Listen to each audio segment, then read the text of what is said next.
Assalamu alaikum, my dear all shining stars. Welcome back to another video. I hope you all are doing well. So basically एक student ने मुझसे ये question पूछा था कि miss हमें नोट्स बनाने चाहिए फॉर एमडी-कैट या नहीं. So that's why I decided to make a video on it. आपको नोट्स ज़रूर बनाने चाहिए, बट अगर आप मेरे जैसे हो जिसको बुक पढ़े बगैर बायोलॉजी की सुकून नहीं आता, दैन फिर बायोलॉजी के नोट्स बनाने की नीड नहीं है. लेकिन फॉर एग्ज़ाम्पल अगर आप बायोलॉजी गार्डियन को फॉलो कर रहे हो तो ऑफकोर्स वो आपकी बुक से नहीं पढ़ाते, लेकिन अगर आप किसी टीचर को फॉलो कर रहे हो जो आपकी बुक से पढ़ा रहे हैं तो फिर आपको नोट्स बनाने की ज़रूरत नहीं है. वहीं पे स्टिकी नोट्स लगाओ एंड जो एक्स्ट्रा पॉइंट वो बता रहे हैं वो लिख लो बुक पे. लेकिन अगर आप ऐसे नहीं हो और आप बुक से बार बार रिवीजन नहीं कर सकते तो ऑफ कोर्स आप नोट्स बनाओ और उसमें ऑर्गेनाइज करके नोट्स बनाते जाओ. लाइक हेडिंग्स, सब हेडिंग्स को यूज़ करो, बुलेट पॉइंट्स वगैरह लिखो ताकि फिर आपको आसानी हो रिवीजन में. और like literally it help you a lot. Making notes is an excellent habit that can be incredibly help you inshallah. So आपने पहले तो ये याद रखना है कि जब भी आप नोट्स बनाते हैं ना तो आप इंफॉर्मेशन को सोलिडिफाई कर रहे होते हैं अपनी मेमोरी में. इससे इम्प्रूव होती है रिटेंशन. इसके अलावा आप इन्हेंस कर रहे होते हैं अपनी अंडरस्टैंडिंग. ऑफ कोर्स जब आप नोट्स बनाएंगे तो आप अपने आप को फोर्स कर रहे हैं to process and summarize information.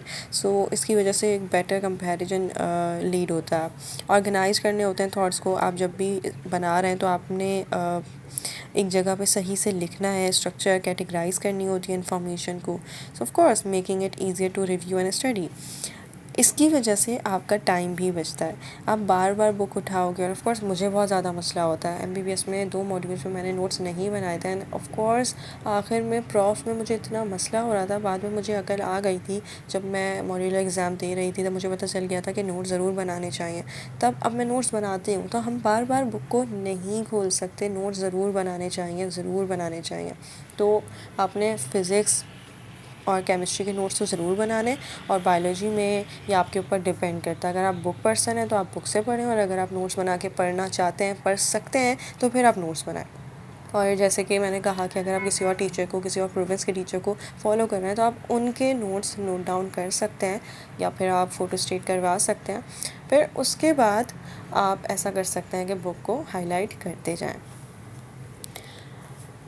And जो टिप्स हैं फॉर इफ़ेक्टिव नोट टेकिंग वो ये होती है कि बी कंसाइज. फोकस करें की पॉइंट्स पे और अवॉइड करें अननेसेसरी डिटेल्स को. ऐसा नहीं है कि नोट्स में ही सब कुछ भर दिया है, ऐसा नहीं करना चाहिए ताकि दिल चाहे पढ़ने का. ठीक है, हेडिंग्स और सब हेडिंग्स का यूज़ करना है, ऑर्गेनाइज़ करना है आपके अपने नोट्स को विद क्लियर हेडिंग्स, और बुलेट पॉइंट्स को यूज़ करना है. Like of course breakup information into easily digestible things. जब आपको पता चले, डाइजेस्टेबल चंक्स होने चाहिए कि आप क्या लिख रहे हैं और कैसे आपने इसको रिटेन करना है.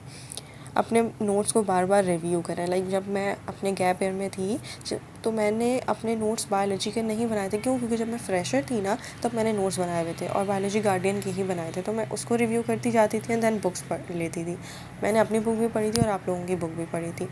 तो यही चीज़ है कि आप लोगों ने बुक पढ़ते जाना है एंड देन उस पर हाईलाइट करते जाना. जब आप 2 3 4 दफ़ा बुक को पढ़ते जाएंगे ना तो आपको खुद ब खुद याद हो जाएगा.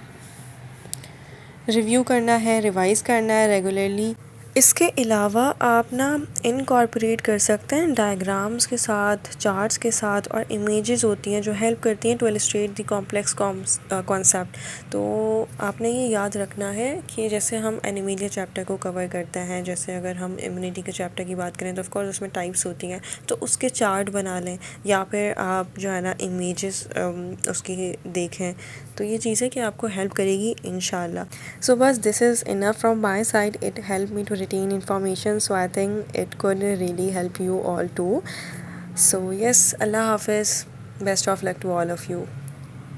एंड वन मोर थिंग, अगर कोई बच्चा अपने नोट्स नहीं बना सकता तो यू कैन कॉन्टैक्ट मी. मैं अपने नोट शेयर कर दूँगी, या फिर जो मैंने एक समरी की सीरीज़ स्टार्ट करी थी वो समरीज़ आपको प्रोवाइड कर दूँगी. मैंने एंजाइम चैप्टर की समरी भी शेयर करी थी एंड आई नो वो बहुत ज़्यादा बड़ी समरी थी, लेकिन मैं हमेशा बच्चों को यही सजेशन देती हूँ कि आपने पूरा चैप्टर करना है.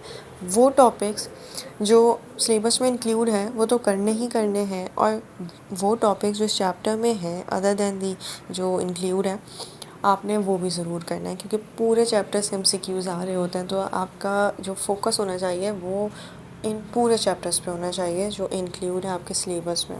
सो यस, दैट्स इनफ. अल्लाह हाफ़िज़.